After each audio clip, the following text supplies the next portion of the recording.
Welcome back, it's Kyle with All In Survival, and today we're outside.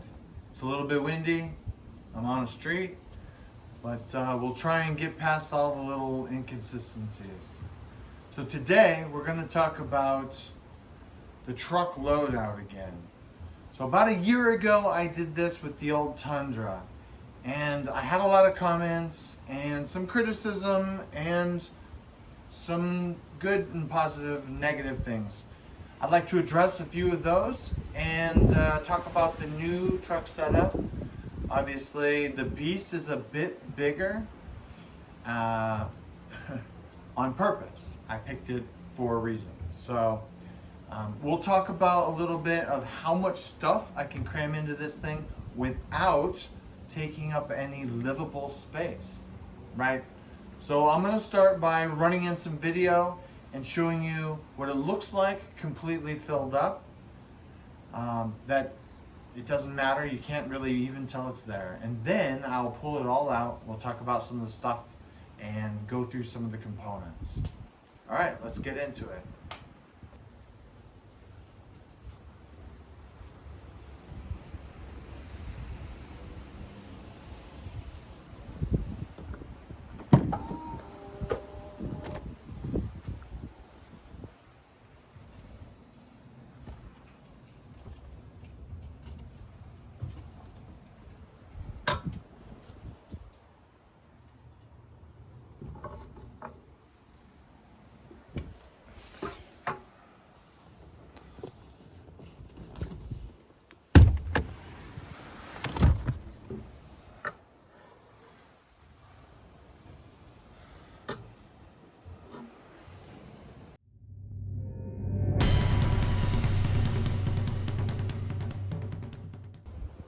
All right, we're back. And as you can tell, this is one huge pile of stuff. Now, anybody who's watched this channel for more than a minute knows that my theory on this is I fully know that this is more gear than I could possibly carry. However, my truck is an extension of me. It's an extension of my go bag, and potentially this is a go bag. I reserve the right to, when a situation happens, and it could be anything, right? It really, really could. I choose to have the right to choose from any of this gear and put together the proper loadout for that situation. This is why I carry more than the average person, right? I have no idea what's going to happen, and I have brainstormed every possible scenario, and in every scenario I would like to pack my bag a little differently.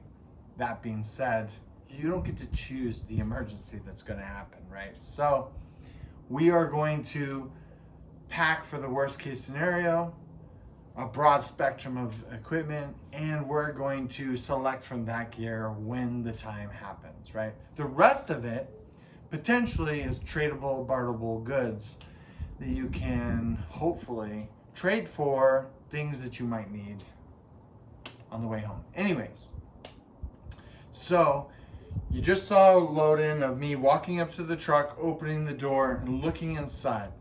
The only thing that's really shoots out at you is that there's a car seat. Most people wouldn't recognize the fact that there's any amount of gear there at all. There are some maps behind the passenger seat, okay? There's a gallon of water sitting where you could see it. Other than that, most people wouldn't notice anything. Maybe the red of the first aid kit sitting right under where my son sits.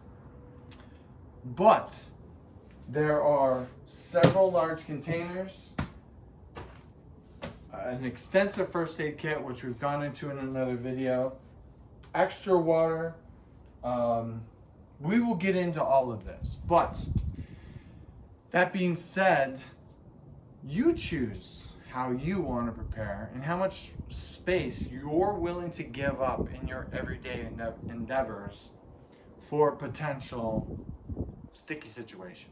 So, all right. So obviously there's a large pile of stuff here. I'm gonna go ahead and clear the table, and we'll pull out one thing at a time and we'll try and go through that. Now, all right, what you see in front of you is just the one section on the bottom of the black 3-section, basically hunter's rack. So I'll try and put the link in the description. We have 8 Mountain House, 6 dried fruit, cranberries, plums, and raisins, 2 legacy meals, and 6 granola bars, some Folgers coffee, and some dried noodle soup. Quite a bit. There's a lot more here than anyone would really need, but you never know. And I don't know if the truck will be filled with family or I'll be on my own. So by myself, this might last me 10 days. The whole family's here, it might last me 3 days. So really don't know. Let's move on. Next section up. All right, we're back. Once again, we're talking about the 3-compartment black hang behind your seat thing that I'll go ahead and link the description. This is in the 2nd compartment. All of this stuff. We'll start by talking about the fact that I keep a ultralight backpack from GoLite. This company was a revolutionary in the ultralight backpacking community. This is a 60 liter. It weighs less than 1 pound. Less than 1 pound, right?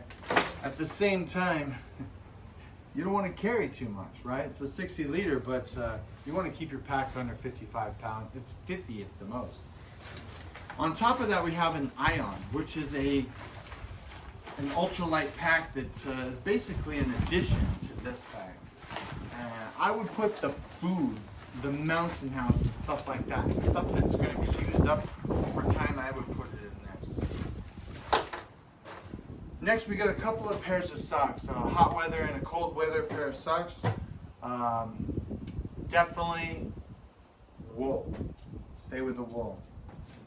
Got a camp axe. Not a million and one things you can use this thing for. Now, once again, 3 different pairs of gloves. The old military black gloves, well worn in. There's 3 different pairs of gloves. Really depends on what the circumstances are and how much you need to carry. These are a pair of gaiters that go over the lower end of your legs to keep any kind of snow or brush from jacking up your socks. Very lightweight and worth just stashing in there. So,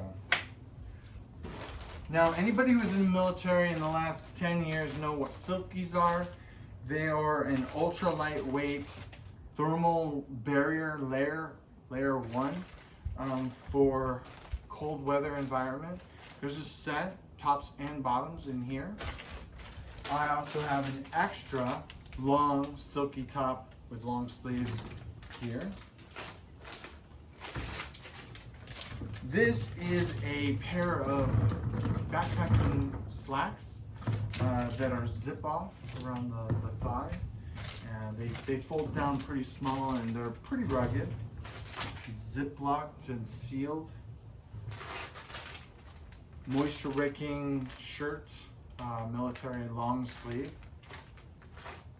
MSR camp towel, small moisture wicking towel, and a couple of different pairs of rope. So just a regular industrial style rope, nothing special about this. This is like $4 at a Walmart or a Home Depot.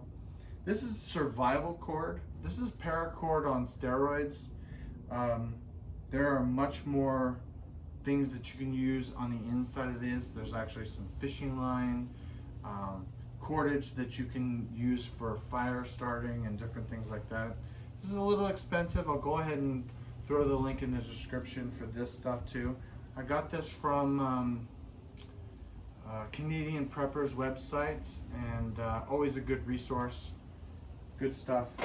So this is just what's in the second container or second section. We'll move on to the top section. All right, welcome back. We're talking now about the top compartment and the easiest to get to. This is what I carry in the top compartment. This is a Ruger 1022, highly modified with a bull barrel, precision trigger, extended mag release, 4-to-1, optic, mag pull sight.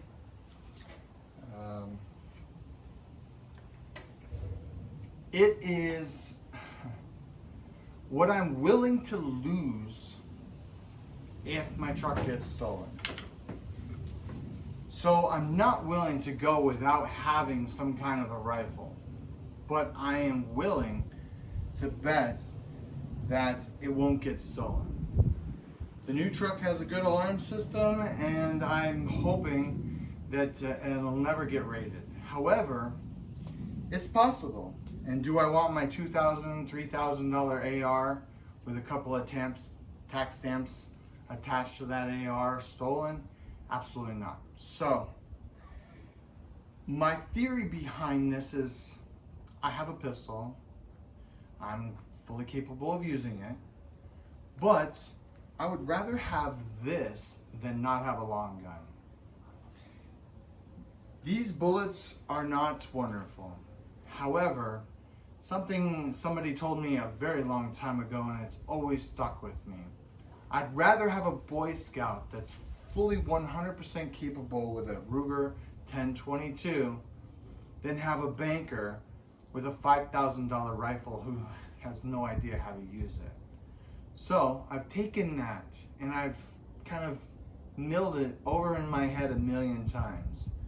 I'd rather have this and not need it than need it and not have it. So this is what stays in my truck. If I lose it, I will be upset, but it won't be the end of the world, and it is fully replaceable. So there is the rifle, 100 rounds, 2 magazines. One of them is filled. I try and rotate that every couple of months so that it doesn't sit there too long. Anyways, I don't want to spend too much time on this. If you have any questions, hit me in the description. And I'm going to go ahead and move on. So that is done with the black 3-section piece. All right, we're back. And I know I'm losing the sun, and I want to try and speed through this a little bit, but I want to do it right. So next are the 3 boxes that are behind my seat. They pretty much take up flat all the way across the back. And we've talked about this one in the past. I'll go ahead and break this out. It might actually be tomorrow morning, so it might be in a separate section of the video. But we have a hard case. It's a cheap hard case I picked up at the swap meet. I also picked up this bag.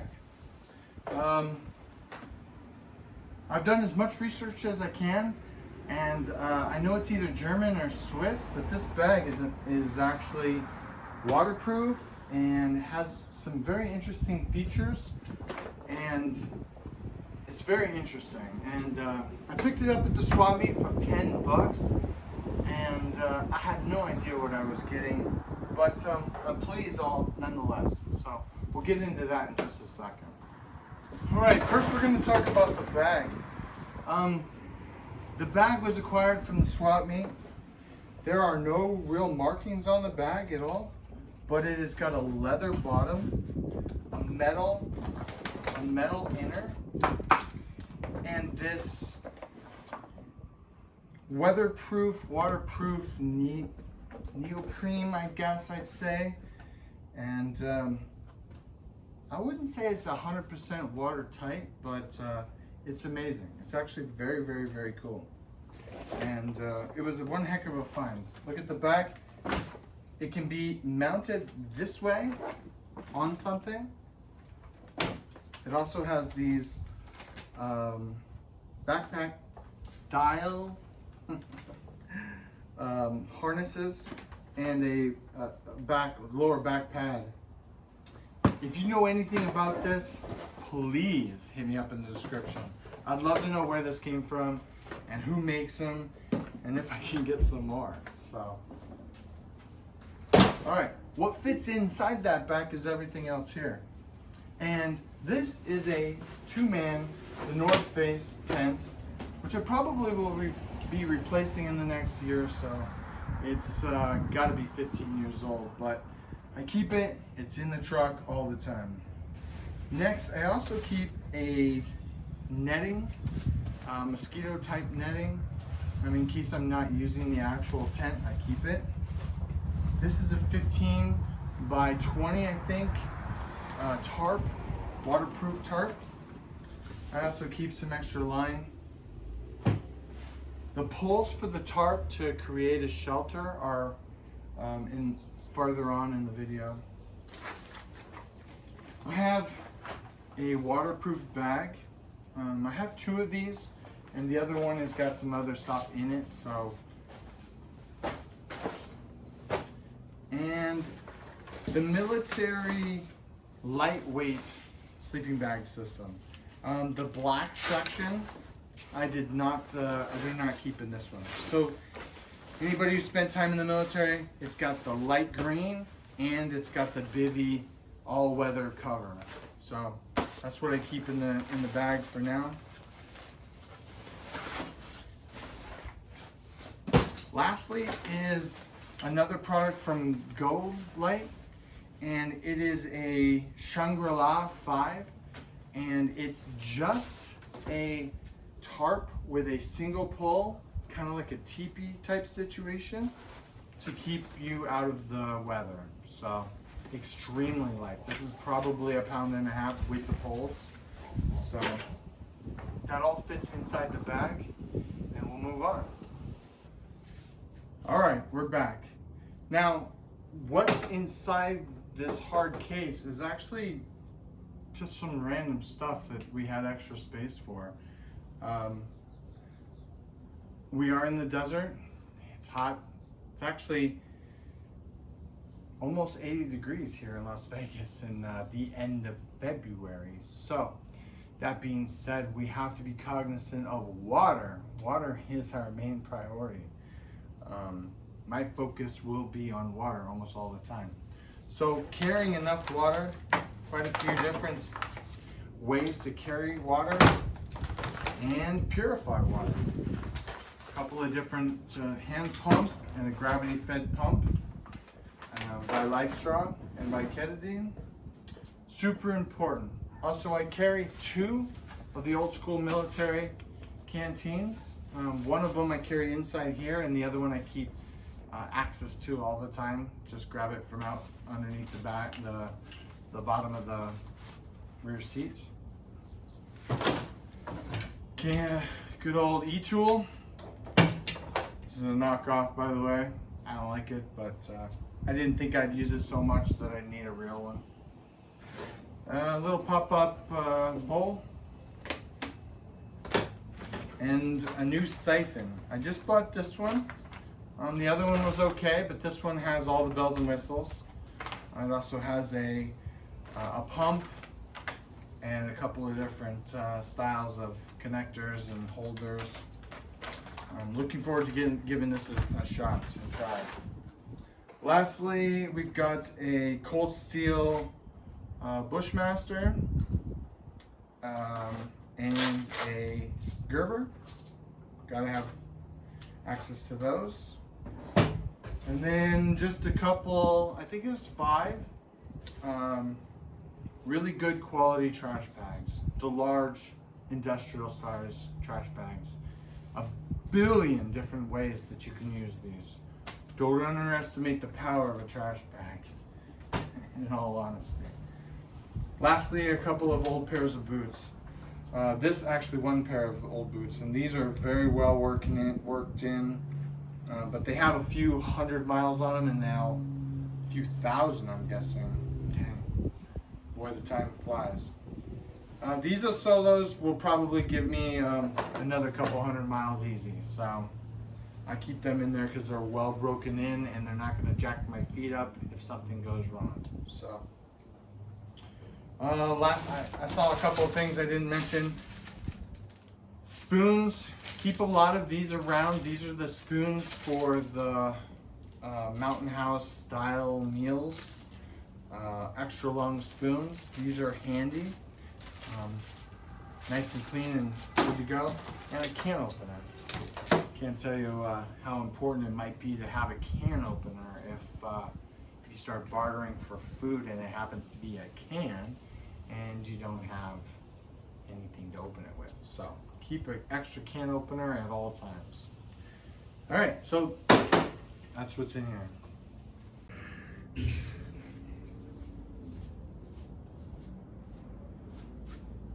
All right, next we're going to talk about some of the things that keep underneath the seats. And this isn't all of it, but I'll show you the rest in just a second. I'd like to start with road atlases. It's incredibly important if the normal infrastructure goes down and your vehicle is still working, that you have the ability to look up and take side roads, right? Maps are important. Remember your land nav training and understand that you might not always have your cell phone, the GPS in your vehicle. I live in Las Vegas and Idaho, Utah, and my state of Nevada are on the top of my list of needing to have. Why do I not keep California? Well, that's easy. There would be enough people coming in our direction. I do not need to go in that direction. So, will not be going west. I will be going east and north or north.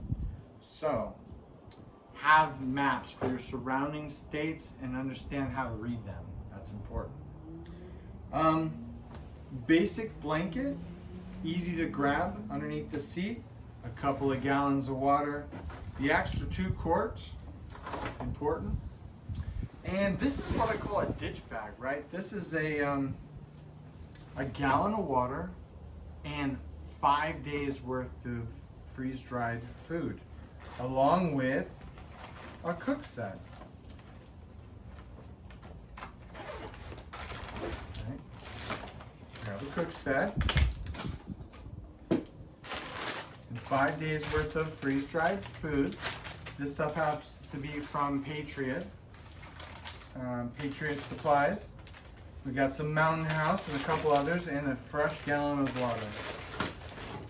Also, I keep some water additive, which is electrolytes. That's actually incredibly important while you're traveling to keep your electrolytes high, keep your water flow going. Anyways, we'll move on. All right, we've gone over a lot of stuff. Last but not least, we're gonna go over some more stuff that's underneath my seats. This is the Canadian Preppers bug out roll for first aid kit. Incredible, I have its own video. I'll go ahead and throw a link in there. Next is some poles. These are expandable poles that are great. There's 2 of them, and they're for making a shelter from the tarp. Super lightweight, expandable poles.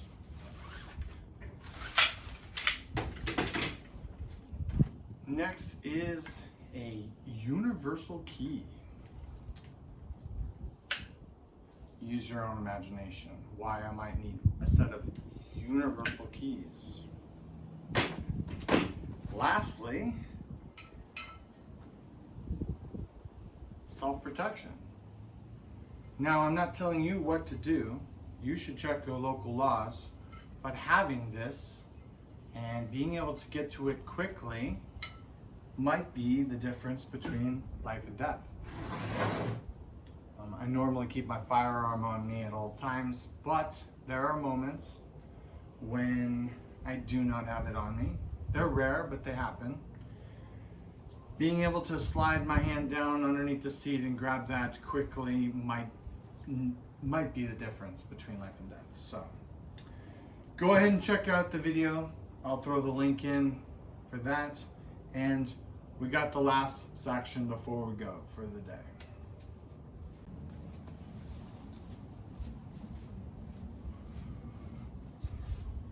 All right, last and definitely not least, what's in this bag, this container, is basically a bug out bag all by itself. Now, I'm definitely not going to carry this down the road. There are way more tools and trinkets and things in here than I will ever need. However, if you go back to my theory, is that I'd like to have it available to me, and I will select out of all of the equipment what I need to utilize for that particular moment or emergency. So I'm going to go ahead and open this up. We'll lay it all out. I'll quickly tell you what it is, and if you have any questions, go ahead and hit me up, because just what's in here, if I talked even 10 seconds on each of them, it'd be a video all by itself. So let's get into it. All right, we're back, and it's the next morning. We were losing the sunlight, so I decided to go ahead and push this last section to the next day. I just got back from the bike park with the sun, and let's go through this stuff. And what I'm going to do is talk about this stuff in a general terminology, and then I'm going to go ahead and do a close-up, point out what's on the table, and get you a better idea. Now, most of what's on this table is what you would find in everybody's get-home bag slash bug-out type of bags.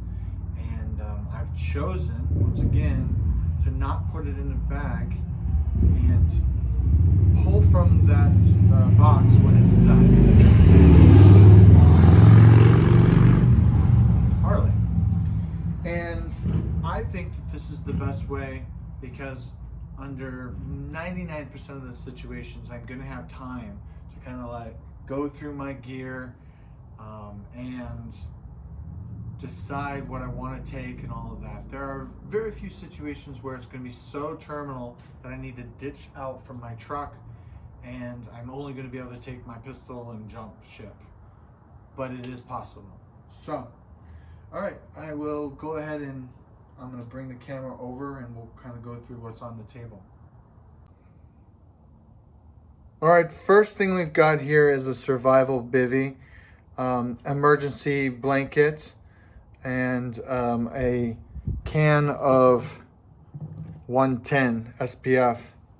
Some Ziploc bags, different sizes, rolled up together, and a big marker. This is another one of those long spoons designed for the freeze-dried meals. Got a Ride in the Rain and a pen and a pencil. I don't know where the pen is, but I will put it with the pencil when the time is. We've got a backup battery bank, and I've got my oldest Gen 2 Glock. This is probably 25 years old, but didn't want to sell it off. A couple extra magazines, and another bag of 50 self-defense rounds. So there's about 100 rounds there of 9mm self-defense rounds. A chunk of 550 cord and a couple of different tie downs and tighteners. Some hot shots and caffeinated gels.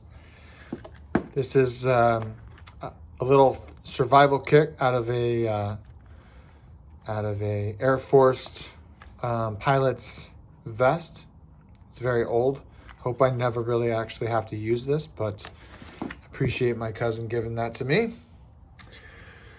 I'm going to come back to this in a minute. A couple of straws, survival straws, some Surefire batteries, some Ziploc, or some 100-mile-an-hour tape, and some medical tape, knife, several of the Mylar emergency blankets. I used to not carry those, but over the last couple of years, I've seen several good uses for them, so I've decided to start carrying them since they're so light. Some tools for ordinarying, and using the map systems. Gerber, a couple of different types of batteries, a poncho.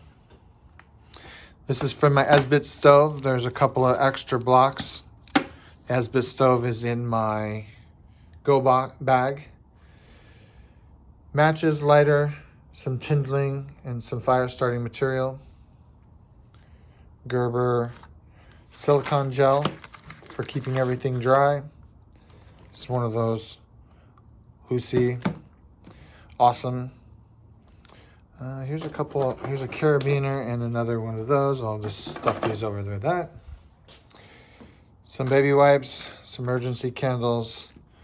This is a tripwire emergency snare set. Well, for letting you know that somebody's sneaking up on you. And also got some more trip line. Some ranger beads, whistle, a couple of self-protection, extra long banana clip for the Ruger 1022, and another 100 rounds. I keep a jet boil. There's fuel in this one and in this one.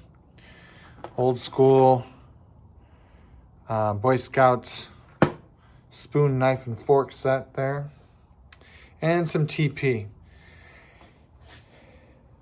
I'm going to go ahead and go what's in the Mylar bags, in the EMP-proof bags here in just a second. I'm going to cut away. All right, first thing we're going to do is talk about the 3 EMP Faraday bags. This one contains 3 extra flashlights, the batteries, 2 solar charger. This one's a battery bank and a solar charger. This is an extra external antenna for the Bofang for inside the vehicle.